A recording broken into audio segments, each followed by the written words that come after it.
timer stops at the same pale mark. His hand waits beside it. Nothing feels wrong because nothing needs deciding. The morning begins exactly where expected. His cup lands inside the old dark ring. The fit is exact. He knows where to stand and how long to stay. The day asks nothing yet. One worn route appears as soon as the map opens. His finger finds it without searching. Other streets remain clean and untouched. Each one could still take him home. The routine feels safe because it chooses first. When did that begin to matter so much? Along the walking lane, his shoes settle into an easy pace. Every turn arrives at the expected distance. He is not bored. He is grateful that his body can carry him forward while his mind rests. The reading chair holds one familiar indentation. He lowers himself into the exact shape and feels his shoulders loosen. A reliable place can be kind. He settles without scanning the room again. It saves the effort of wondering whether today will feel manageable. Morning light enters through the same narrow opening. The blinds keep the room bright enough, but never exposed. He can see the weather without seeing too much of the day. Control feels almost identical to calm. His hand reaches for the same bottled drink. The label barely enters his attention. It tastes fine, costs what he expects, and removes another small decision. Most routines begin this way. They help before they ever hide anything. At the park marker, the loop curves gently back toward itself. He knows the distance, the benches, and the point where his breathing steadies. There is comfort in knowing the exact amount of effort ahead. The route returns him home on time. Why would he ask it for more? A sunlit stool remains open beside his usual place. He notices it, then keeps the familiar distance. Someone could sit there. He could stay longer or leave sooner. Nothing has been refused out loud. Yet one small possibility disappears before it becomes a real choice. That is the missing choice. The next morning, his fingers turn the timer before his eyes reach it. The motion is smooth and useful. It also finishes the decision before he can feel one. What looks like efficiency can quietly become an answer, given in advance. His feet take the familiar corner too early. The street name passes beside him after the turn is already complete. He did not choose the route badly. He simply never reached the moment when another route could feel available. A temporary arrow points around the construction. The detour is short, public, and safe. Other walkers follow it without breaking pace. Still, his body slows as if the pavement has asked a personal question. A 5-minute change suddenly feels larger than the entire predictable walk. Rainwater holds the reflection of his usual turn. He looks down and sees the path behind him before looking ahead. The habit is now faster than attention. It keeps returning an old answer, even when the street has changed. His finger begins tracing the pale map line. His eyes are still moving across the untouched side street. The hand continues without them. He notices only when his fingertip reaches the familiar turn. For 1 second, choice and action separate.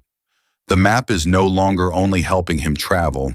It is traveling for him, closing every question before he can hear it. The park marker passes again, this time without recognition. His pace never changes. The loop has stopped feeling like a route he takes and started feeling like a route that takes him. And this is where it changes. An automatic door opens toward an unfamiliar branch of the arcade. He has enough time to enter. Instead, he waits for the familiar corridor to clear. The opening closes without drama, and the day continues exactly as planned. Back in the reading room, his usual place is available. His body crosses toward it before he checks the wider room. Another seat catches warmer light near the window. He sees it too late.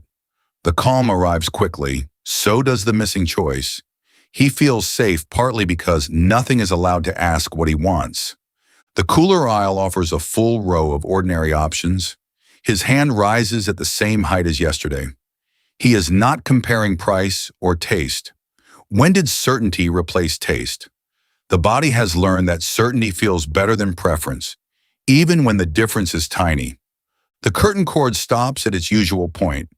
Outside, people cross in several directions. One passerby turns toward the garden. Two walkers disappear down another lane.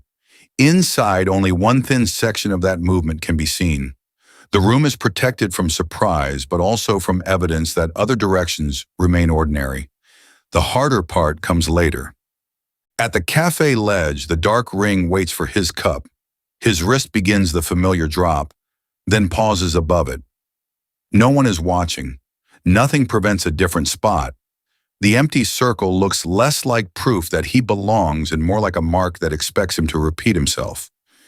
The wall clock advances while breakfast remains unchanged. He is never late. He is rarely surprised. The same order protects the morning, but it also leaves no evidence of what he might have chosen with 10 unclaimed minutes. Construction has opened a clear path around the blocked pavement. Other walkers take it without discussion. The new path rejoins the same street within sight. He stands where the old route used to continue, waiting for the change to feel necessary enough. No danger stops him. Permission never arrives. Several people leave the park loop through ordinary exits. One follows a garden path, another crosses toward the shops, a third stops beneath the trees without checking the time. He keeps circling, not because the exits look risky, but because they no longer register as parts of his day. At the footbridge rail, his shoulders prepare for the familiar turn. His gaze stays on the path beyond it. The alternative is not dramatic. It is a normal street with people carrying ordinary things.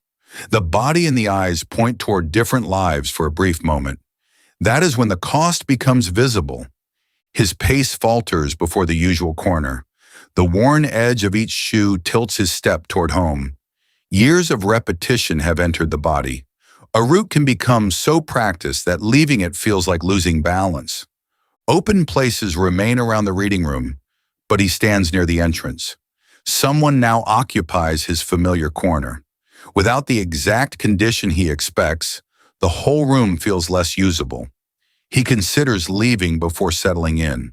The routine has not only selected a seat, it has narrowed the definition of a safe place. Two paths divide inside the arcade. Neither is crowded. Neither requires courage. One is brighter. The other reaches the same block faster. Still, he waits long enough for other people to pass him on both sides. The problem is not fear of a dramatic unknown. It is losing practice with ordinary preference. After the rain, the familiar corner shines behind him. He looks forward, then back, then forward again. A passerby turns without hesitation and disappears. No choice is dangerous here, but every unused option now feels strangely unavailable, as if a quiet life has slowly removed its own doors. More daylight enters when his hand lifts past the usual stopping point. His fingers freeze on the cord. The wider view shows the same neighborhood from a less controlled angle. It is not beautiful or frightening. It is simply more than he planned to receive. Can uncertainty feel this ordinary? The usual bottled drink waits at eye level. His hand rises, reaches, and stops before contact. He does not choose another one. He only notices that the first movement happened without him. The pause returns one missing choice to the aisle. The detour remains open as the work barriers stand aside. This time, he steps close enough to see where it rejoins the neighborhood. The distance is smaller than the story his body told. He still does not follow it, yet the route is no longer invisible, and that changes the shape of the hesitation. Another passerby holds the garden gate open. Rain droplets sit cleanly across its surface. No invitation is spoken. No destination is offered. He could nod and continue past it. Instead, one foot turns toward the opening, while the rest of his body remains on the familiar line. For a long second, the gate stays between two directions. The passerby does not persuade him. Nothing important waits inside. He cannot know whether he will enjoy it. He takes one step through because the opening exists, not because he has proven where it will lead. The old circle remains behind him, still usable and unfinished. An unmarked bench faces the side street. He sits without converting the pause into a plan. People pass in both directions, and he does not copy either one. No replacement route is chosen. No better routine begins. The unfinished direction feels less efficient, but it belongs to him for the moment. The map opens on his lap and the pale route waits. His finger never touches it. He looks once toward the familiar turn, then toward the unmarked street. He folds the paper before choosing a destination. Repetition was never the danger. The cost began when every safe answer arrived before his own desire could speak, leaving no quiet space to discover what he wanted.